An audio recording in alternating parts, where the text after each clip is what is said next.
All right, so right now we are in the heart of Uptown, this Romero Bearden Park.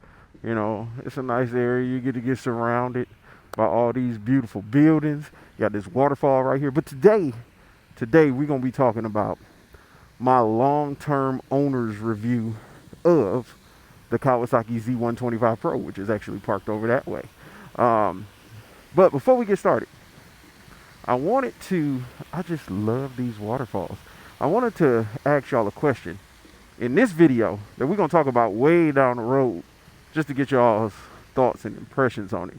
I want to know how many of you are woke. And I don't mean it in the sense you think I do, but how many of y'all are woke? Think about that. Comment down below if you're actually already woke. If you ain't woke, we're going to talk about it in a later video. All right, let's get this thing going.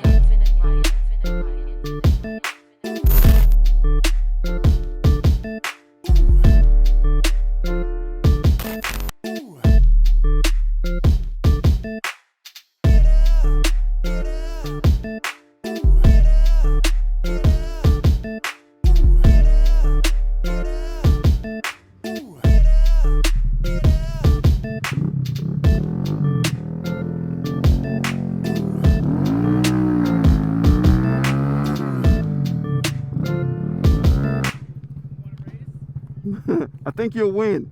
What? I think you'll win. Yeah, you think so? Yeah. What's that, 125? Yeah. What is that? Is this Suzuki? Kawasaki. Yeah, it's on, okay. Yeah. I know the Groms and stuff like that. I guess it's like Same family as the Grom. Okay. Yeah. What's that have? A 5-speed or a 4-speed? 4. 4. Yeah.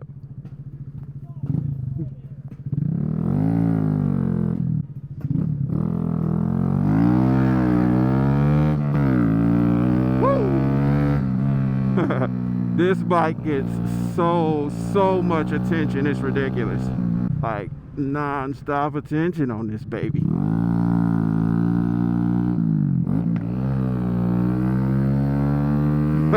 He was right, I was right, he beat me.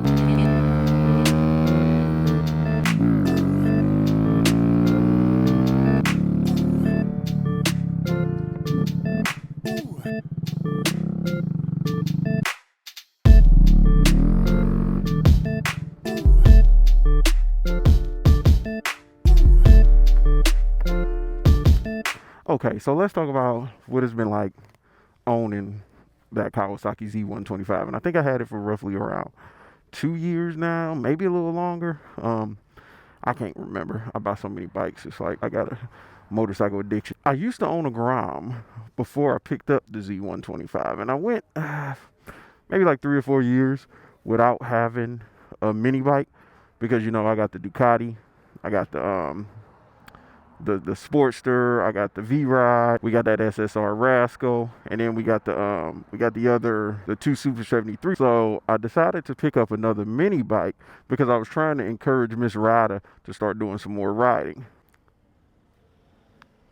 Don't worry, you won't hit it. It's off the road, player. So I got this, and we got her the SSR Rascal so we can get out and ride together because these mini bikes are excellent for developing your skill and getting comfortable with the concepts of riding a motorcycle. Now, let alone it's 125 cc's.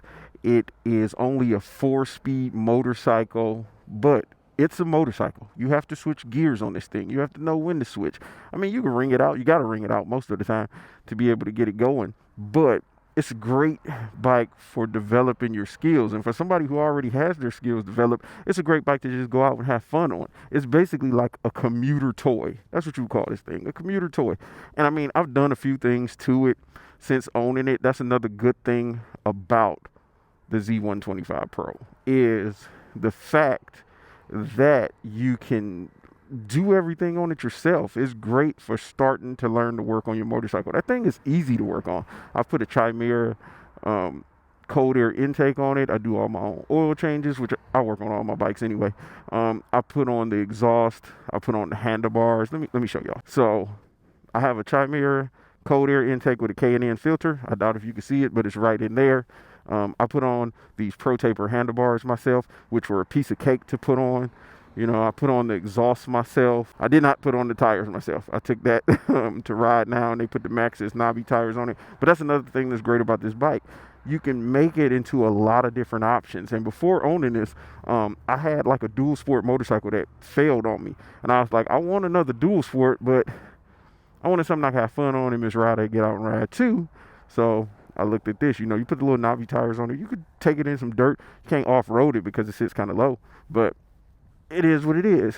All this is, it feels like a full-size motorcycle when you're sitting on it, but it's just got little itty-bitty tires, you know, and not a ton of horsepower. I think this is pushing out like 8 foot-pounds of torque, but, you know, I've done some things to it to make it a little bit more fun, like the exhaust. I got an A-Racer tuner in here, which is the whole ECU replaced. That was even easy. I put the whole ECU in on this bike myself. Right up under the seat is the A-Racer ECU, which I'll do a full review of that down the line because I've had people asking questions about it. It's a fun bike to own, and since I've had it, I've realized I'm keeping it because I still have it. Usually, if I get a bike and I don't plan on keeping it, I get rid of it within the first 2 years or so. Maybe I'll sit on it because I got so many and I'm out riding, but if I don't enjoy it, I won't ride it. And I ride this thing. Infinit Ryda. Infinit Ryda.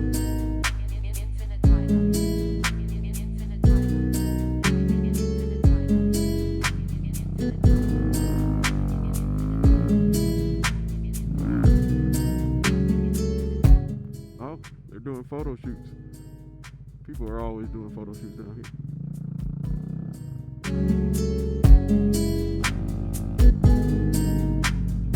Now, my exhaust is a tad bit obnoxious. I will say that. But mini bikes have a place in the motorcycle community.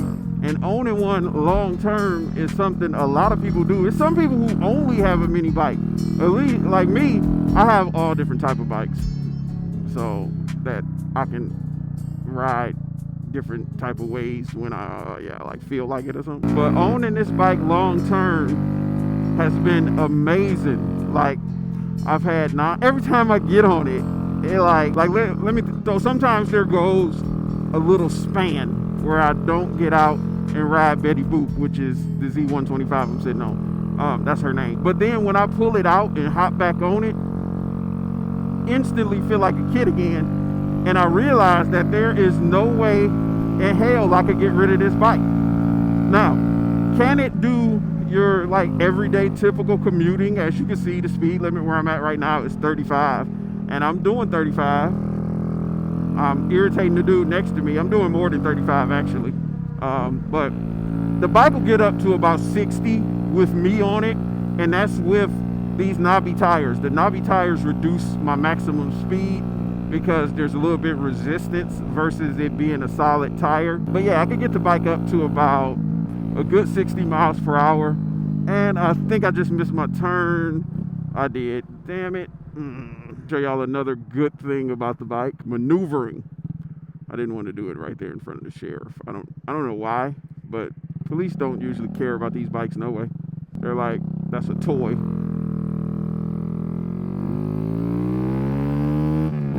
Basically, that's what this is a legal toy. Doesn't burn hardly any gas. It can keep up with your typical traffic. Now, if you're gonna do some highway riding, hell no. This bike, I took it on the highway before, just being a dumbass, which isn't a good idea. And no, you know, if you gotta do any type of highway riding and you plan on commuting on this, or this gonna be your main source of transportation, pass on it, because the highway ain't meant for this. You can get some other bikes for around this price range that you can put on the highway that may not be as fun and may not be as sexy, but you know. Can you do some long riding on this bike? I'm not gonna say it's extremely comfortable, but it's not extremely uncomfortable either. I feel like if you could get a different seat for it, it's doable, because the ergonomics feel like a normal size bike. It doesn't feel like a mini bike. It just looks like one. You just look like a big ass clown on it, but it don't feel small. And I think the way they do that is by making the tires extremely small, but they still got the rest of the ergonomics around the size of a normal size bike. I got it up to 50 right here. It's gonna get loud. Y'all gonna hear that shit. That's the only downside. It do get loud. Oh, it's an accident. I can't stop. I can't do much. Okay, that guy's gonna go take care of him. So it has a softer suspension with a ton of travel. It's a lot of travel when it comes to the suspension. So that does help with the comfort of the bike, because going over like bumps, potholes, stuff like that, you don't really feel it. It bounces back fairly quickly.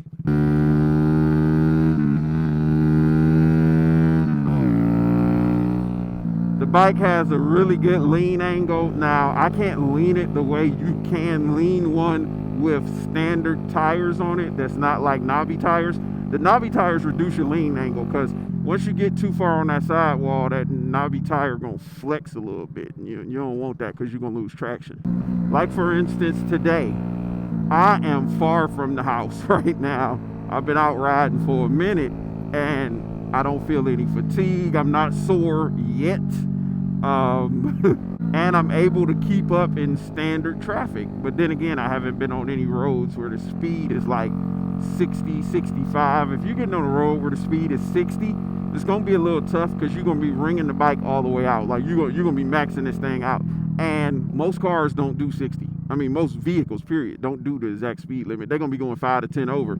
So you ain't gonna be able to keep up. And you're gonna be getting in people's way and pissing them off. Now, would I suggest this bike for like the city? Yes, that's my main recommendation for a bike like this, is going to be like very crowded, populated cities, because you can zip around traffic. It's easy to find somewhere to park. This thing can slip in between two cars parked on the street perfectly fine. This is the perfect city commuter if you ain't got to get on the highway. Now, for rural areas or out in the country, yes, you can ride it, but typically on them rural roads, it's a lot further distance and the speed limits are a little bit higher.